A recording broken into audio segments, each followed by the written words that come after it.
अगर आप एक डॉक्टर हैं या फिर आपका कोई छोटा सा क्लिनिक है या फिर कोई बड़ा हॉस्पिटल है, आपके पास एक क्लिनिक और हॉस्पिटल मैनेजमेंट सिस्टम होना चाहिए जहां से आप सारी चीज़ों को प्रॉपर वे में मेंटेन कर सकते हैं। जैसे पेशेंट का रिकॉर्ड मेंटेन करना हो, ओपीडी स्लिप निकालना हो, आईपीडी में पेशेंट कब एडमिट हो रहा है, उनके ऊपर क्या रूट ट्रीटमेंट लग रहे हैं, डिस्चार्ज समरी देना हो, ये सब कुछ सॉफ्टवेयर से आप आसानी से मेंटेन कर सकते हैं। और इसके साथ साथ हम आपको फार्मेसी और पैथोलॉजी लैब मैनेजमेंट का सॉफ्टवेयर प्रोवाइड कराते हैं। तो आज के इस वीडियो में बेसिकली मैं आपको बताऊंगा कितने आसान तरीके से आप ओपीडी की एंट्री कर सकते हैं। वीडियो काफी इंटरेस्टिंग होगा, छोटा वीडियो होगा, इसलिए आप शुरू से लेकर लास्ट तक जरूर देखिएगा। तो चलिए, अगर आपको किसी भी क्लिनिक या हॉस्पिटल मैनेजमेंट सॉफ्टवेयर में ओपीडी की एंट्री करनी है तो वो कैसे करेंगे उसे हम प्रैक्टिकली देखते हैं। सबसे पहले हम सॉफ्टवेयर को ओपन करेंगे तो यहाँ पर जो भी आपके क्लिनिक और हॉस्पिटल का नेम होता है वो यहाँ पर शो होगा। यहाँ पर आपका फाइनेंशियल ईयर आता है। बस कुछ नहीं करना होता, आपको सिंपली इस पर डबल क्लिक करना है और यहाँ पर आपको अपना यूजर नेम देना है। उसके बाद आप जैसे ही क्लिक करेंगे आपके सामने सॉफ्टवेयर का डैशबोर्ड ओपन हो जाएगा। यहाँ पर बेसिकली ओपीडी एंट्री करने के लिए आपको एंट्रीज वाले सेक्शन में जाना है और यहाँ पर देखिए आपको ओपीडी का फॉर्म दिख जाएगा। बस इस पर एक सिंगल क्लिक करेंगे और ये ओपीडी का एंट्री का जो फॉर्म है ये हमारे सामने ओपन होकर के आ गया है। अब देखिए, इसमें ध्यान देने वाली बात ये होती है कि जो भी डेट होता है, करंट डेट, वो ऑटोमेटिक सॉफ्टवेयर में डिस्प्ले होगा। तो आपको कीबोर्ड से बस एंटर प्रेस करना है और ये voucher number, OPD number, patient ID means UHID होता है जो हर एक पेशेंट का यूनिकली सॉफ्टवेयर जनरेट कर देगा। ये सारे डिटेल्स ऑटोमेटिक आ जाएंगे। बस आपको पेशेंट का नेम देना है। तो जैसे मान लीजिए हमारे पेशेंट का नाम है आशुतोष सिंह, तो हमने यहाँ पर पेशेंट का नाम इस तरीके से टाइप किया है। और अगर आपका पेशेंट एग्जिस्टिंग है तो आप यहाँ से ना पेशेंट को सर्च भी कर सकते हैं। एनीवे, आपने पेशेंट का नाम लिखा, बस यहाँ पर आपको गार्जियन का नाम देना है। तो जो भी पेशेंट के गार्जियन का नेम होगा वो आप यहाँ पर टाइप कर सकते हैं। उसके बाद जस्ट एंटर प्रेस करना है। यहाँ पर एक छोटा सा एड्रेस दे सकते हैं, जो भी एड्रेस है पेशेंट का। तो हमने यहाँ पर एक एड्रेस दिया है। सिटी, जिस भी सिटी में आपका हॉस्पिटल होता है वो सिटी सॉफ्टवेयर ऑटोमेटिक डिटेक्ट कर लेता है। वैसे आप चाहें तो इसको चेंज कर सकते हैं। मोबाइल नंबर यहाँ पर आपको पेशेंट का देना है। तो फिलहाल हम ये मोबाइल नंबर यहाँ पर एंटर कर देते हैं।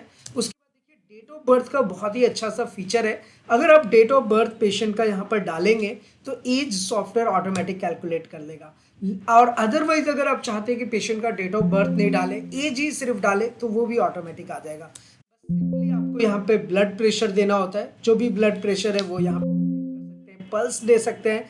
और अगर आप चाहें तो सारे ऑप्शंस को स्किप भी कर सकते हैं। डिपार्टमेंट्स वगैरह ये देख ही रहे, आपके सामने सब कुछ आ रहा है। यहाँ से आप चाहें तो ब्लड ग्रुप भी डिफाइन कर सकते हैं, या फिर अगर आप चाहें तो इसको स्किप कर सकते हैं, या आपके ऊपर डिपेंड करता है। रेफर्ड बाई, अगर पेशेंट खुद से चल करके आया है तो सेल्फ करेंगे। अगर किसी के रेफरेंस से आया, चाहे वो आपका एजेंट हो या फिर कोई डॉक्टर हो, किसी के भी रेफरेंस आ रहे हैं तो आप रेफरल मेंटेन कर सकते हैं, ओपीडी में भी और आईपीडी में भी। और यहाँ पर देखिए मैरिटल स्टेटस है, तो मैरिड और अनमैरिड आप अपने अकॉर्डिंग सेलेक्ट कर सकते हैं। यहाँ पे डॉक्टर नेम आ रहा है, यहाँ पर आपको थोड़ा सा ध्यान देना है। जो डॉक्टर नेम है ना, वो इंटरेस्टिंगली यहाँ पर क्या है कि हर एक डॉक्टर के अकॉर्डिंग आप ओपीडी फीस सेट कर सकते हैं। अब कहने का मतलब क्या है कि अगर आप एक सिंगल डॉक्टर हैं तो आपका एक ही डॉक्टर नेम आएगा। एक बार हमने प्राइस मास्टर में सेट कर दिया, वो प्राइस ऑटोमेटिक कैलकुलेट होगा। तो आपका जो भी रिसेप्शनिस्ट या ऑपरेटर वहाँ पे बैठे हैं या जो भी कंपाउंडर है वो बिलिंग कर रहे हैं, तो वो ऑटोमेटिकली बस आपका नेम सेलेक्ट करेंगे, फीस ऑटोमेटिक उस पर ऐड हो जाएगा। और जो भी फीस कलेक्शन होता है उसका पूरा रजिस्टर आप सॉफ्टवेयर में डाउनलोड कर सकते हैं। तो बहुत ही सिंपल और सरल सॉफ्टवेयर है।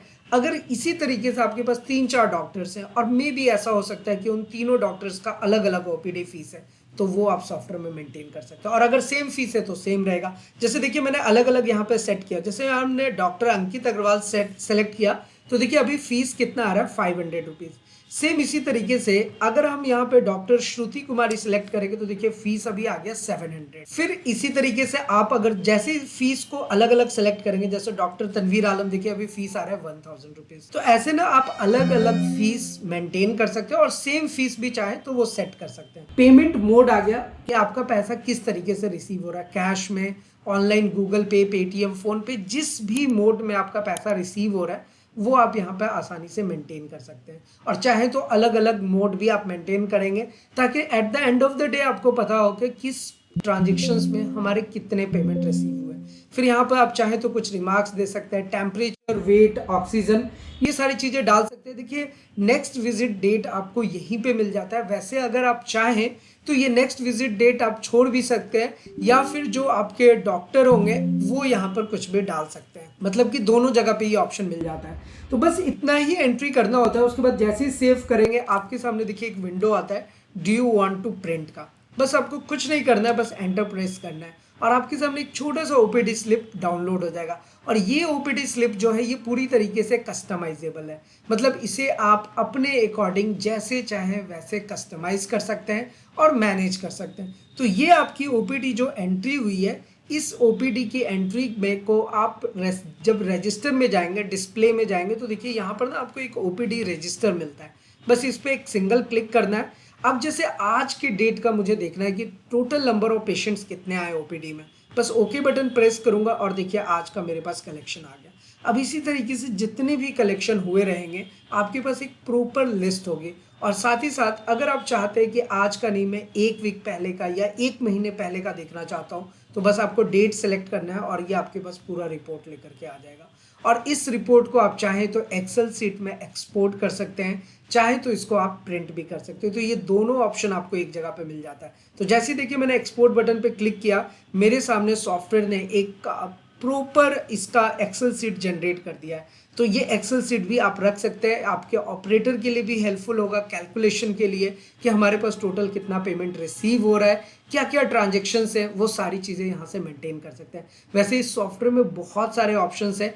आप हमारे Digit24 चैनल को ज़रूर सब्सक्राइब कीजिए, क्योंकि आप देख ही सकते हैं कि जब आप हमारे चैनल पे आएंगे तो यहाँ पर हमने ना जाने कितने सारे वीडियोस बनाए हुए हैं और सारे ट्यूटोरियल्स हम बहुत ही डेप्थ में बताते हैं हर एक बिजनेस के लिए। अब यहाँ पर आप देख ही सकते हो कि अब चाहे वो मेडिकल और फार्मेसी बिजनेस की बात हो, जहाँ पर stock, sale, purchase, expiry, breakage maintain करना हो, आप मेंटेन कर सकते हैं। पैथोलॉजी लैब सॉफ्टवेयर की बात करें, जहाँ पर patient entry, test report, doctor incentive maintain करना हो, ये सब चीज़ें आसानी से मेंटेन होती हैं। बैटरी इन्वर्टर का बिजनेस है, वहाँ पर items entry, purchase entry, sale invoice कैसे क्रिएट करेंगे, हमने बहुत डेप्थ में बताया हुआ है। तो सेम इसी तरीके से क्लिनिक और हॉस्पिटल सॉफ्टवेयर में भी हमने बहुत सारी चीज़ें आपको बताई हुई हैं। अब हमारे पास जो सॉफ्टवेयर्स हैं वो एडवांस लेवल के सॉफ्टवेयर्स होते हैं। तो यहाँ पर आपको पेरोल मैनेजमेंट करना हो, स्टाफ मैनेजमेंट करना हो, सब कुछ आसानी से मेंटेन कर सकते हैं। तो मेक श्योर है कि आपने Digit24 चैनल को सब्सक्राइब किया हुआ है। हमने अपने सपोर्ट एंड सर्विस को और बेहतर किया है। तो आप जब भी हमारे थ्रू सॉफ्टवेयर इंप्लीमेंट करते हैं, इंस्टेंटली हम आपको सपोर्ट प्रोवाइड कराते हैं, सॉफ्टवेयर को ऑपरेट कैसे करना है वो बताते हैं, और उसके हर एक जो भी हम आपको ट्यूटोरियल्स, ट्रेनिंग प्रोवाइड कराते हैं, उसके ऑलरेडी हमारे पास वीडियोस और ट्यूटोरियल्स अवेलेबल है, जो हमेशा हम आपके साथ शेयर भी करते रहते हैं।